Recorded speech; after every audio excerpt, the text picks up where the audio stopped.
Police in Nashville are updating that deadly school shooting in Nashville. Let's listen in. Also, let us praise our first responders. 14 minutes. 14 minutes. I believe under fire, running to gunfire. And then I want to thank the seamless response for federal and state authorities from our police and fire department.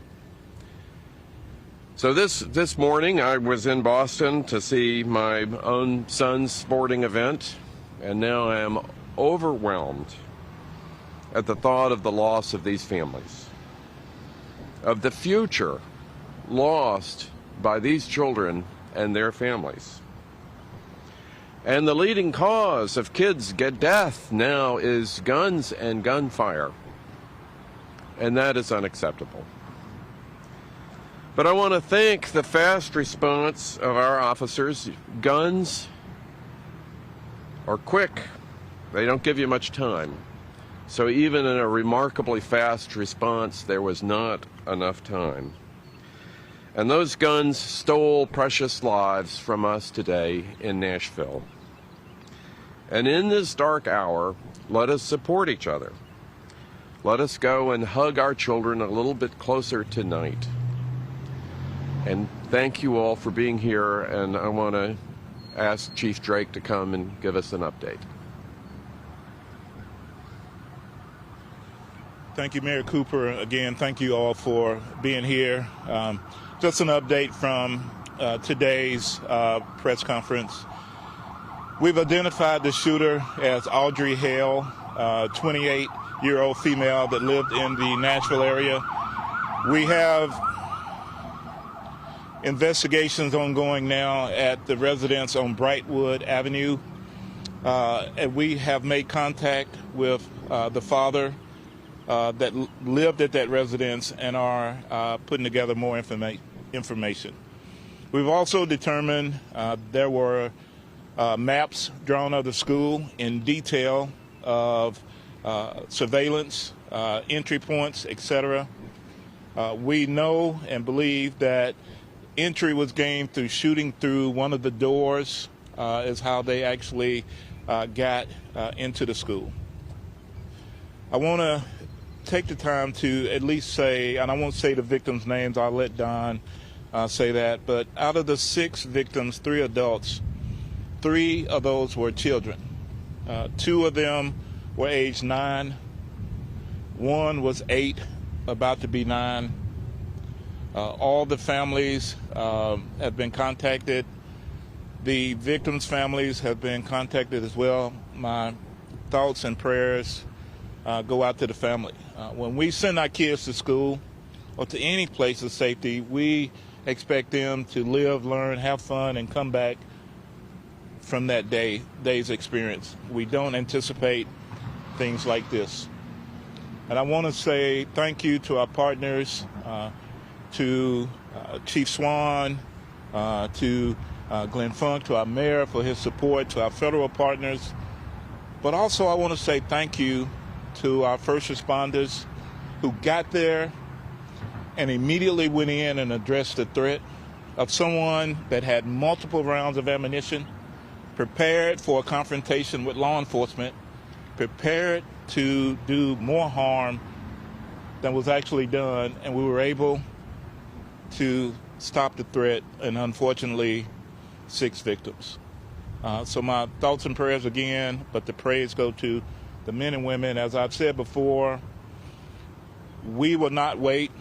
I was hoping this day would never ever come here in this city, but we would never wait to make entry and to go in and to stop a threat, especially when it deals with our children. So thank you. They're not. Just me. They're not saying anything.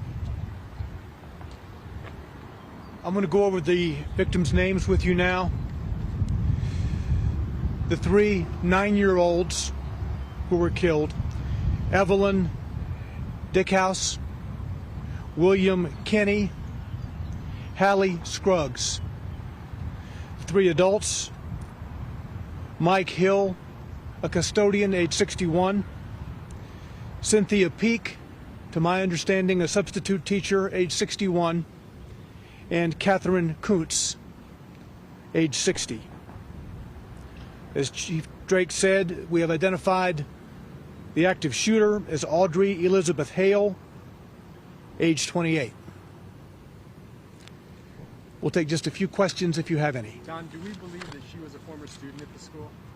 Yes, we do. Chief, you want to address that? Yes, from our investigations tell us that she was a former student at the school.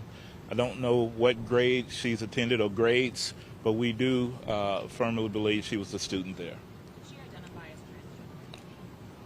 She does identify as transgender, yes. Is there any reason to believe the shooter first went to the church before going to the school?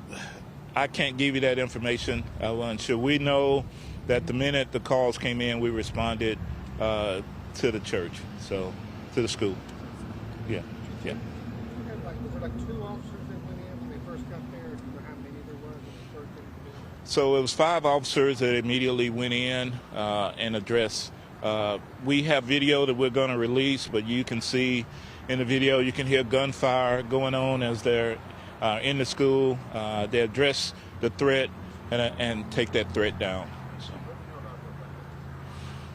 So we know there were 2 AR-style weapons, one a rifle, another was an AR-style pistol, and the other was a handgun. We believe 2 of those may have been obtained legally, locally here.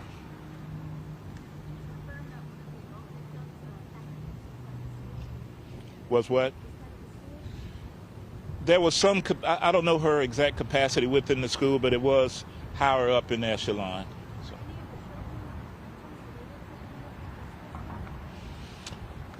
Unsure. I believe one may have been, but I can't confirm that.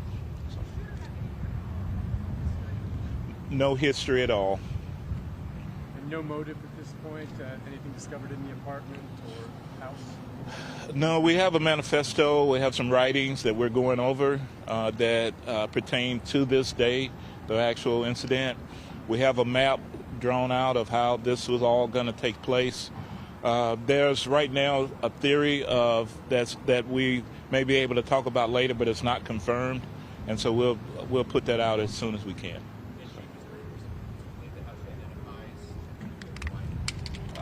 I'm sorry, I knocked someone's mic over. I didn't hear you. Say that again, sir.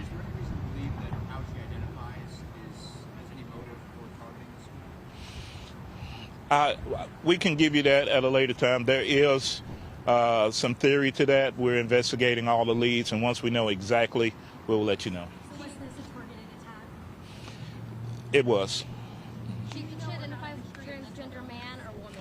Don't know any history of mental illness at this time, but we are looking at that as the investigation is ongoing. And I'm sorry. She identify as a transgender man or woman? Woman.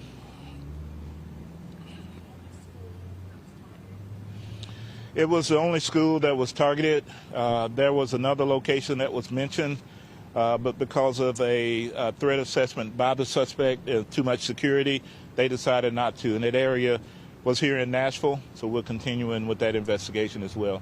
Right now, we believe it's a lone assailant, and we don't anticipate any further damage at this time, but we're still investigating. So. Brightwood address. She lives there with her parents? Or? Yes. Yes. Mm-hmm. Okay, Chief. Okay. Thank you. So the scene is going to be processed throughout the night, probably into tomorrow. This is an extensive scene. As you know, she entered the building, which is one structure. The church and the school are in one building. She entered on the lower floor. There were shots fired on the lower floor before she went to the upper level, and it was on the upper level where she was confronted by police and killed. So understand the scene processing will take place over at least 2 days, today and tomorrow. And we'll have more details for you, including the release of video, perhaps tonight, but if not tonight, certainly tomorrow. Thank you. That is the scene in Nashville. City officials, the mayor, the police chief holding a news conference about the shooting at the private Christian school, the Covenant School in Nashville. 3 children shot to death, 3 adults shot to death. The gunman, 28-year-old woman, shot to death as well. You heard them by police. You heard them talking about some of the details related to the case. It sounds like we could learn more this afternoon, but a lot of information not only about the victims but the shooter herself as they continue to search for a motive for this tragic loss in Nashville. They say she entered through a side door, fired shots on the first floor, fired shots on the second floor. Again, that is the Covenant School in Nashville, a private Christian school.